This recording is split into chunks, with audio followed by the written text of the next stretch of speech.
하나님께서 오늘 2부 예배 가주신 말씀들 믿습니다. 아멘. 여러분 2022년 이제 채 3주가 남지 않았습니다. 여러분들 한 해 너무나도 고생 많으셨습니다. 우리가 12월을 보내면서 다시 한번 올 한 해를 잘 마무리하고 다가오는 새해 가운데 주실 하나님의 그 귀한 은혜를 사모하고 소망하는 우리가 모두가 되기를 주님의 이름으로 간절히 축원드립니다. 아멘.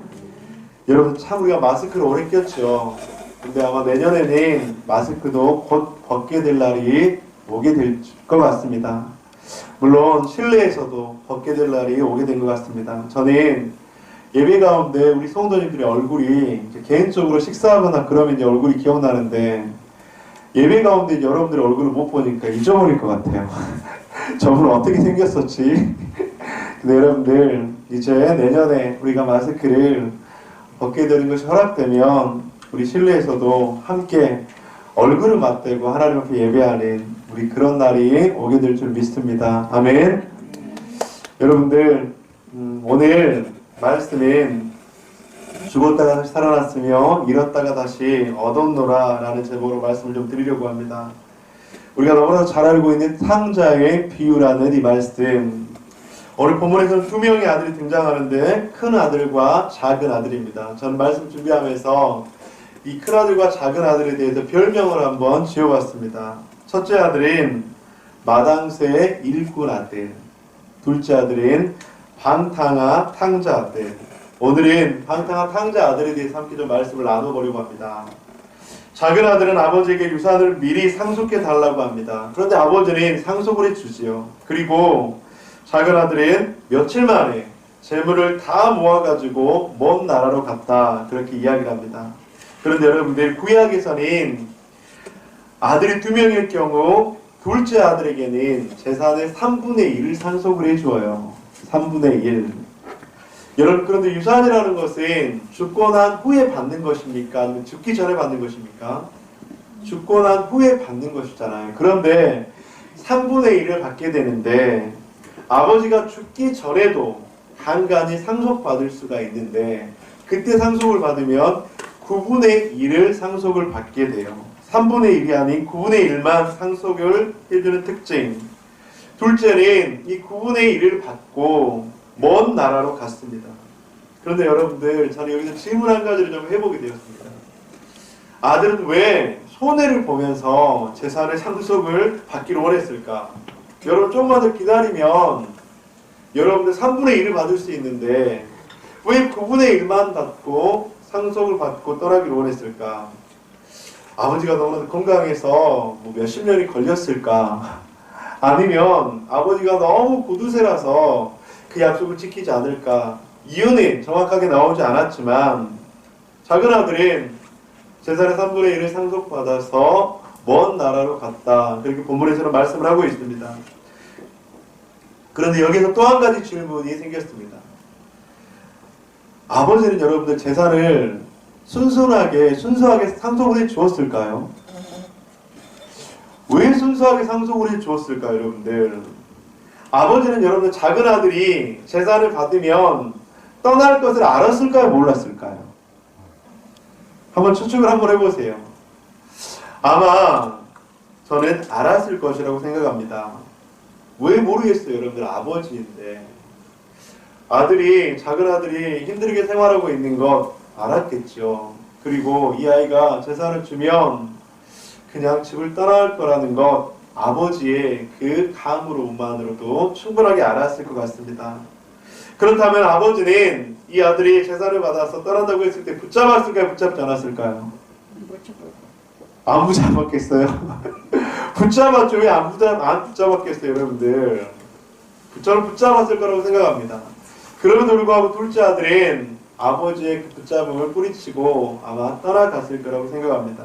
여러분들, 그런데 이 둘째 아들, 작은 아들에 대해서 우리가 성경에 대해서 붙잡았다, 붙잡지 않았다, 아니면 상속을 왜 받았을까, 그것에 대해서는 정확하게 이야기하고 있지 않지만 이 둘째 아들에 대해서 추론으로 볼 수 있는 그 성경의 구절들은 분명하게 제시를 하고 있습니다.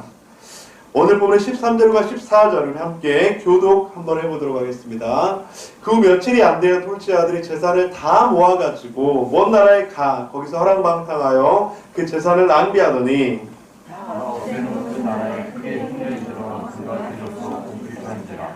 13절에 보면 여러분들 재산을 허랑방탕하여 라고라는 말씀이 등장하죠. 그리고 재산을 낭비하더니 14절에 보면 다 없앤 후에 그리고 궁핍한지라.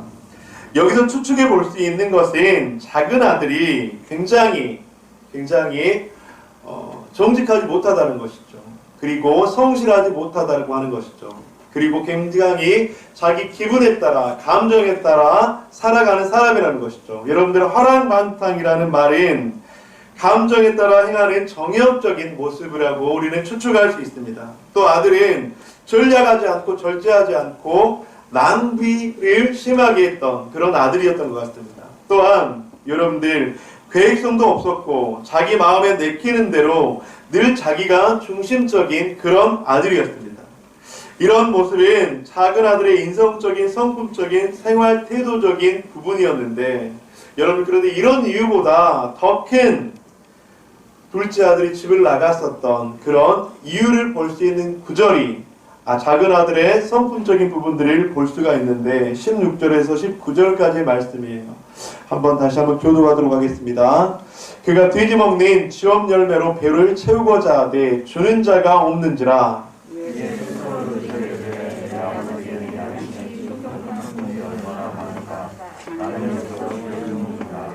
내가 일어나 아버지께 가서 이르기를 아버지 내가 하늘과 아버지께 죄를 지었사오니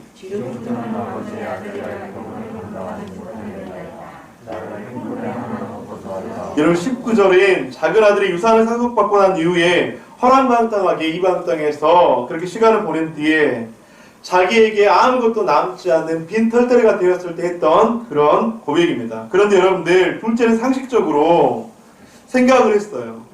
돼지 먹는 쥐업 열매도 제대로 먹지 못해서 배를 채우지 못했다고 하는 것이죠. 그렇게 하루하루 연명을 하고 있습니다. 그런데 이때 작은 아들은 옛날을 생각하며 고백을 하고 있습니다. 아버지께서는 양식이 얼마나 풍족한 품꾼이 많은가. 여러분 여기서는 아버지가 양식이 많다고 이야기하는 것이 아니라 아버지의 품꾼조차도 양식이 얼마나 많은가 이렇게 이야기를 하고 있잖아요.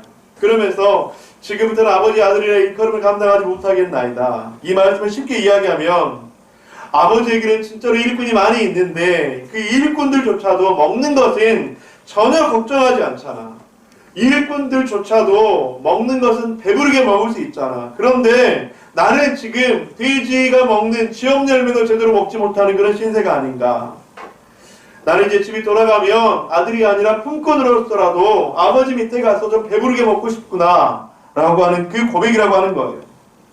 성도님들 그런데 여러분들 한번 생각해 보세요. 작은 아들의 깨우친 것 같은 이 고백이 어떻게 들리십니까? 자신의 아버지의 아들로서 여러분 정상적으로 들리시나요? 저는요 이 고백을 보면서 정상적으로 들리지가 않았어요. 왜냐하면 자신이 아버지와 하늘에 계신 하나님께 죄를 지었다고는 고백을 하고 있어요. 여기까지는 그 고백이 굉장히 좋게 보였습니다, 여러분들. 그런데 회개한 것 같지만 자신을 무엇으로 봐달라고요? 품꾼으로 봐달라, 일꾼으로 봐달라. 그리고 자신이 이제 자식이 될 수 없다고 생각을 하고 있습니다. 무엇을 말하는 것입니까? 작은 아들인 여러분들 아버지를 잘 몰랐어요. 자기가 잘못한 죄는 알았지만 죄를 회개할 때 아버지께서 어떻게 하실지 아버지의 마음을 아버지의 성품을 너무나도 몰랐다고 하는 거예요. 자기가 죄를 지으면 여러분들 자신의 신분이 죄를 지으면 품꾼으로 바뀌나요? 그렇지 않지요. 아무리 큰 죄를 지은다 하더라도 아무리 어마어마한 죄를 지은다 하더라도 어떻게 자식이 품꾼으로 바뀔 수가 있겠습니까? 아버지께 잘하면 아들로 대우를 받고 아버지께 잘 못하면 아버지께 그런 품꾼의 대우를 받는다고 이 작은 아들은 생각하고 있었다고 하는 것입니다. 우리 최정란 집사님 눈에 넣어도 안 아픈 진우가 죽을 죄를 지었어요.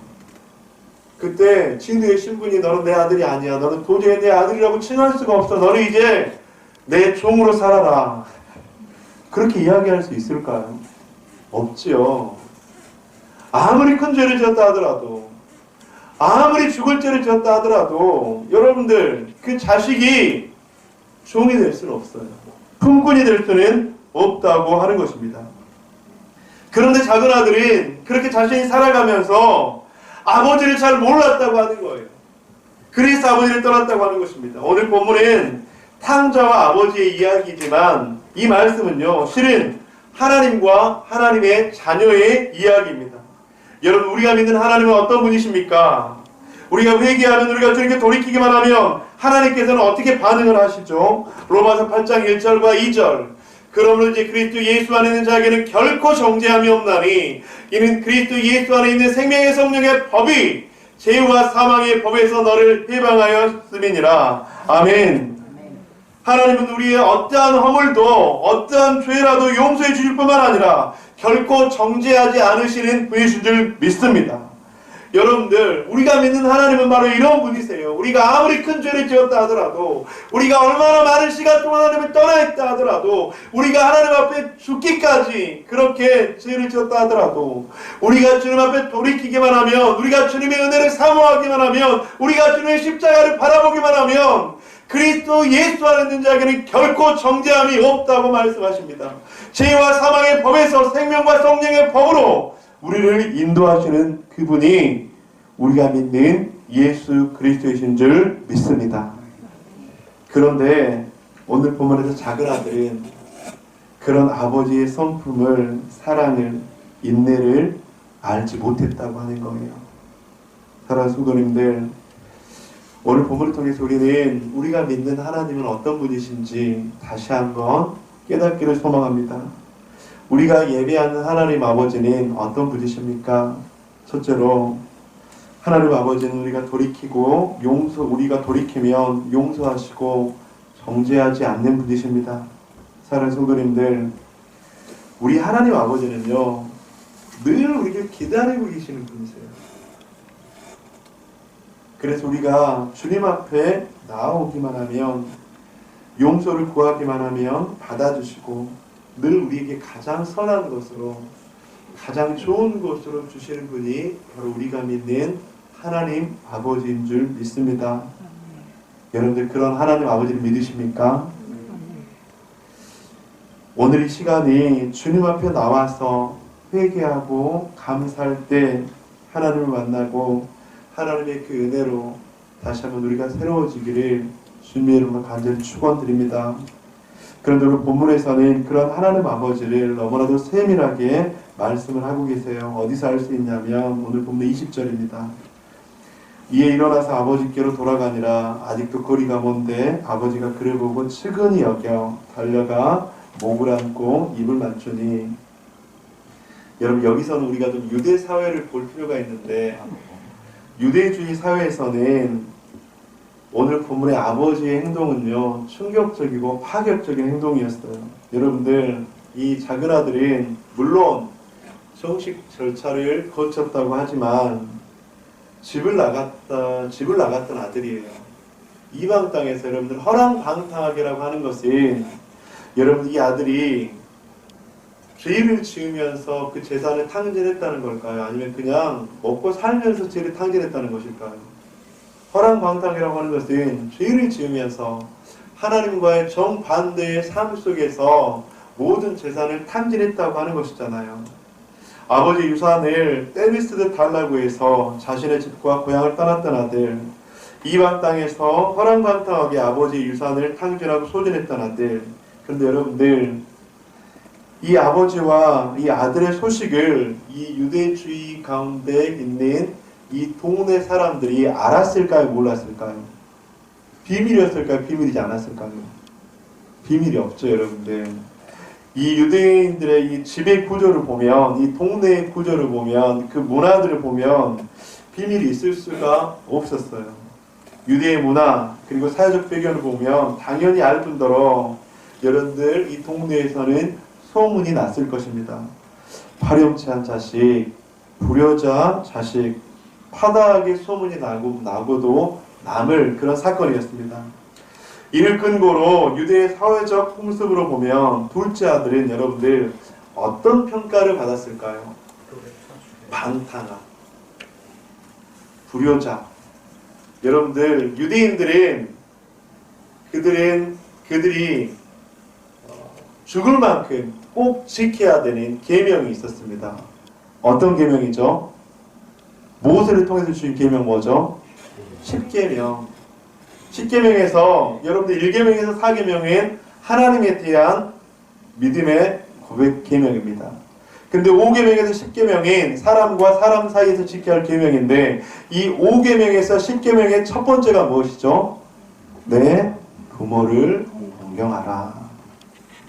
여러분들 이 유대주의 사회에서 이 작은 아들은 내 부모를 공경하라고 하는 그 죄를 어긴 사람이었습니다. 여러분들 이것은요 불효자뿐만 아니라 유대 사회의 명예를 실추시키고 동네의 명예를 실추시키고 어쩌면 하나님의 계명을 어긴 사람이에요. 아마도 동네 사람들은 이 작은 아들의 모습을 비교하면서 반면교사 삼아서 가정교육을 더 철저하게 시켰을 거예요. 야, 너 저기 저 둘째 작은 아들 봤지? 저렇게 하면 너는 절대로 구원받지 못해. 너는 천벌을 받을 거야. 너는 죽어 마땅해. 그렇게 아마 반주시켜서 교육을 시켰을 정도였을 것입니다. 온갖 조롱과 비방과 욕설과 심지어 폭행까지 당할 수 있는 그런 상황이었습니다. 돌에 맞아 죽어도 아무런 하소연할 수 없는 그런 상황이었습니다. 하지만 아버지는 그 아들을 기다렸는데 아마도 하루도 거르지 않고 기다렸던 모양이에요. 행여나 어제 올까 오늘 올까 내일 올까 그렇게 아들을 눈이 빠져라 목이 빠져라 기다렸던 아버지의 모습. 왜요? 아들을 만약에 아버지가 아니라 다른 사람들이 먼저 발견하면 어떻게 되니까요? 큰일 나거든요.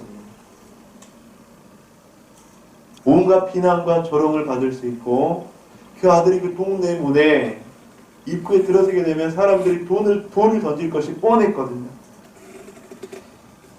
그래서 20절에 보면 아직도 거리가 먼데 라고 하는 것은 아주 먼 것을 바라보면서 아들이 혹시라도 오지 않을까 라고 어제나 오늘이나 내일이나 기다리는 아버지의 오매불망한 모습을 보여주고 있다고 하는 것이죠. 또 본문에서 측은히 여겼다는 말이 있습니다. 이 측은히 여겼다는 말은 헬라어로 스플랑크 니조마이라는 말인데 흔히들 이야기하면 창자가 끊어질 듯한 아픔이에요. 그러니까 이 집 나간 아들을 보면서 아버지는 창자가 끊어질 듯한 아픔으로 그 아들을 바라보았고 기다렸고 그 아들이 언제 올 것인가 그렇게 애타게 기다렸다고 하는 것이죠. 사랑하는 성도님들, 오늘 본문에서 아버지는 바로 이런 아버지였습니다. 아버지는 그 아들을 너무나도 사랑하셨고 그 아들이 돌이키기만 하면 용서하시고 자비를 베풀어 주시는 놀라운 아버지였다고 하는 것이죠. 둘째로 하나님 아버지는 자신의 자녀를 간절하게 애타게 기다리시는 분이라는 것을 오늘 본문을 통해서 함께 좀 보고 싶습니다. 여러분 본문의 아버지와 아들을 다시 한번 좀 생각해 보세요. 아들과 아버지의 모습이 여러분들 너무나 상반되거든요. 왜냐하면 아들은 아버지를 오해했습니까? 오해하지 않았습니까? 오해했지요. 아버지는 분명히 자신을 품꾼처럼 여길 거야. 자신은 이제 아버지의 자식의 신분으로 돌아갈 수 없을 거야. 그런데 아버지는 전혀 그렇지 않았어요. 자신의 아들을 아들 그 자체만으로 간절히 기다렸다고 하는 것이죠. 사랑하는 성도님들, 하나님 아버지가 우리를 그렇게 사랑하시는 분인 줄 믿으십니까? 아멘. 아멘. 아버지는 작은 아들이 돌아온 것이 너무나도 기뻐서 오늘 본문에서 큰 잔치를 베풀려고 하고 있죠. 22절과 24절까지 한번 교독하겠습니다. 아버지는 종들에게 이르되 제일 좋은 옷을 내어다가 입히고 손에 가락지를 끼우고 발에 신을 신기라. 그리고 살찐 송아지를 끌어다 잡으라. 우리가 먹고 즐기자. 이 아이는 죽었다가 다시 살아났으며 내가 잊었다가 다시 얻었더라 하니 그들이 즐거워하더라. 이 22절 24절을 보면 제일 좋은 옷을 내어다가 입히고 손에 가락지를 끼우고 발에 신을 신기라 살찐 송아지를 끌어다가 잡으라고 하는 그 구절이 있죠. 여기서 좋은 옷수이다 이렇게만 이야기했는데 여러분 원어를 좀 보면 좋은 옷으로만 그렇게 해석을 하지 않습니다. 이 원문을 보면 미리 준비되어진 좋은 옷이에요. 이런 미리 준비되었다는 것은 그 아버지가 아들을 어떻게 했다고요? 기다렸다고요, 여러분들. 아들이 옷이 얼마나 헤어졌을까? 이 추운데 아들이 옷이라도 제대로 입고 있을까? 여러분 당시에 이 옷은 사람들의 지위를 상징하기도 했습니다. 여러분 요셉이 애굽의 총리가 되었을 때 애굽의 왕 바로가 하사한 물품도 바로 이 옷이었습니다. 아버지는 아들을 존귀 여긴다고 동네 사람들에게 말하고 싶었던 거예요. 내 아들은 존귀한 자이다. 내 아들이다. 누구도 내 아들을 건드릴 수 없다. 나의 아들에게 돌을 던질 수 없다. 그리고 아들을 보자마자 제일 좋은 옷으로 입혔다고 하는 것입니다. 또 손에 가락지를 끼웠다고 이야기하죠. 이 가락지는 재산과 권리를 이어받는 상속자로서의 자격을 가졌다고 하는 아버지의 표현이었습니다. 또 신을 신겼다고 하는 것은 여러분 당시 종들은 신발을 신지 않았어요. 맨발로 거의 다녔습니다. 그런데 아들의 신발이 어떻게 됐을까요? 거의 다 해줬겠죠. 아니 맨발로 왔다고 이야기하는 신학자들은 더 많습니다. 여러분들 그 아들의 아들의 발에 신발을 신겼다고 하는 것은 여러분들 이 당시에 종들이 신발을 신지 않았어요. 근데 신발을 신겼다고 하는 것은 이 아들은 종이 아니다, 품꾼이 아니다, 나의 아들이다 라고 하는 것을 강조했다고 하는 것이죠. 작은 아들은 아버지가 자신을 종으로 여길 것으로 생각했지만 그렇게 돌아왔지만 아버지는 아들의 생각과 전혀 다르게 지금 아들을 맞이하고 있습니다. 성도님들, 만약 아버지가 먼저 달려가서 아들을 안고 옷을 입히고 가락지를 끼우고 신발을 신기지 않았다면 어떤 일이 일어났다고요? 그 아들은 돌에 맞아 죽을 수 있었어요. 그 아들은 모든 사람들의 비난과 손가락질의 대상이 되었을 거예요. 이 세 가지 표현은 아들이 아버지를 살리고 싶어하는 놀라운 아버지의 사랑이자 아버지의 애타는 기다림이라고 하는 것이죠. 그리고 본문에서는 살찐 송아지를 잡아 잔치를 베풀었다라고 이야기를 하고 있죠. 저는 살찐 송아지를 잡았다고 할 때 이제 잔치집이구나 라는 그런 생각을 했습니다. 그런데 말씀 묵상하면서 더 깊은 좀 묵상이 되어졌는데 23절 그리고 살찐 송아지를 끌어다가 잡으라. 우리가 먹고 즐기자. 이 내 아들은 죽었다가 다시 살아났으며 내가 잃었다가 다시 얻었노라 하니 그들이 즐거워하더라. 살찐 송아지를 잡으라. 내 아들은 죽었다가 다시 살아났으며 내가 잃었다가 다시 얻었노라. 성도님들, 아들이 돌아와서 누가 죽어야 했습니까? 지금 송아지가 죽었죠. 이것은 아들의 배고픈 배를 채우기 위한 아버지의 잔치이기도 했지만 여러분들, 아들 대신에 희생 제물을 잡으신 구속사적인 아버지의 사랑을 이야기하고 있습니다. 여러분들, 아들이 만약에 이런 생각 혹시라도 하지 않았을까요? 내가 저 송아지 대신에 죽을 수도 있었는데, 그런데 지금 아들 대신 송아지가 죽어지고 피가 뿌려지고 그리고 그 아들은 새로운 생명을 얻었다는 것이죠. 즉, 내 아들은 죽었다가 다시 살아났으며 잃었다가 다시 얻었노라. 바로 지금 그 말씀을 하고 있다고 하는 것입니다. 사랑하는 성도님들, 저는 이 구절을 보면서 하나님의 아들 예수 그리스도가 하늘 영광을 버리시고 가장 낮은 인간의 모습으로 오신 이 성탄절이 있는 12월을 다시 한번 생각하게 되었습니다. 예수 그리스도 이 땅 가운데 오신 목적은 무엇인가요? 우리의 모든 죄를 대신해 십자가에 대신 죽기 위해서 오신 줄 믿습니다. 여러분, 모든 사람은 태어나기 위해 죽는다라고 그렇게 어떤 철학자가 이야기했는데, 예수님께서는요, 태어나실 때부터, 하나님께서 예수님을 이 땅에 보내시기로 작정한 그때부터 죽기 위해서 이 땅 가운데 오셨다고 하는 거예요. 왜 죽으셔야만 했죠? 우리의 죄를 해결하기 위해서 왜 이 땅 가운데 오셔야만 했죠? 왜 가장 낮은 곳으로 오셔야 했죠? 우리의 모든 죄의 문제를 해결하기 위해서. 사랑하는 성도님들,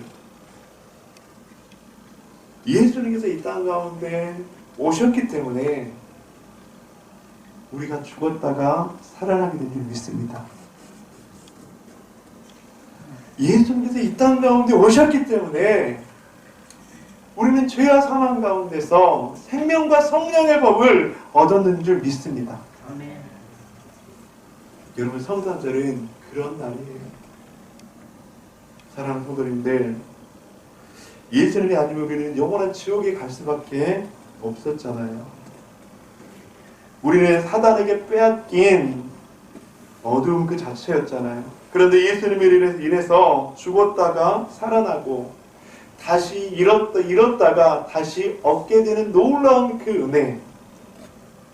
사랑하는 성도님들, 2022년의 12월을 마무리하면서 다시 한번 죽었다가 살아난 우리 자신들에 대한 주님께 감사의 표현을 하시는, 감사의 기도를 하시는 저와 여러분 되시길 간절히 축복합니다. 아멘. 이렇다가 다시 얻게 하신 그 하나님의 그 놀라운 사랑, 십자가의 사랑을 다시 한번 깨닫고 고백하는 12월이 되시기를 주님의 이름으로 간절히 축복합니다. 말씀을 맺도록 하겠습니다. 우리 사랑하는 여러분, 하나님은 우리가 돌이키면 용서하시고 정죄하지 않으시는 분이십니다. 하나님 아버지는요, 자신의 자녀를 간절하고 애타게 기다리는 분이십니다. 그 하나님 아버지께 감사하며 살아가는 한 주가 됩시다. 그리고 저는 말씀을 좀 묵상하면서 우리가 죽었다가 다시 살아났지, 우리가 잃어버렸다가 다시 얻게 되었지. 그런데 여러분들, 혹시 여러분들 주위에 아직 살아나지 못한 사람들이 있진 않습니까? 여러분들 그 영혼들을 긍휼히 여겨야죠. 아직 죽었다가 살아나지 못한 영혼들, 잃었다가 아직 구원을 얻지 못한 영혼들이 있다면 여러분들은 정신을 차려야 합니다. 그리고 그 영혼들에게 다시 한번 이 성탄의 기쁜 소식, 예수님께서 우리를 위해서 오셨어, 예수님께서 우리를 위해서 탄생하셨어, 우리의 죄의 문제를 해결하기 위해서 오신 예수 그리스도를 소개해야죠. 사랑하는 성도님들, 그런 12월이 되시기를 주님의 이름으로 간절히 축원합니다. 아멘. 성탄절은 여러분들 기쁨의 시간이 맞습니다. 하지만 선물 주고받고 웃고 즐기고 떨기는 그런 시간이기 이전에 예수님께서 인간의 모습으로 오셔서 우리의 모든 죄와 사망의 문제를 해결해 주시고 우리를 새롭게 하신 놀라운 그 은혜의 시간인 것들을 우리는 기억해야 합니다. 그리고 그 기쁜 소식을, 복음의 기쁜 소식을 이웃들에게 전해야 합니다. 그런 12월 이번 한 달 또 한 해의 마지막이 되시기를 주님의 이름으로 간절히 축원드립니다.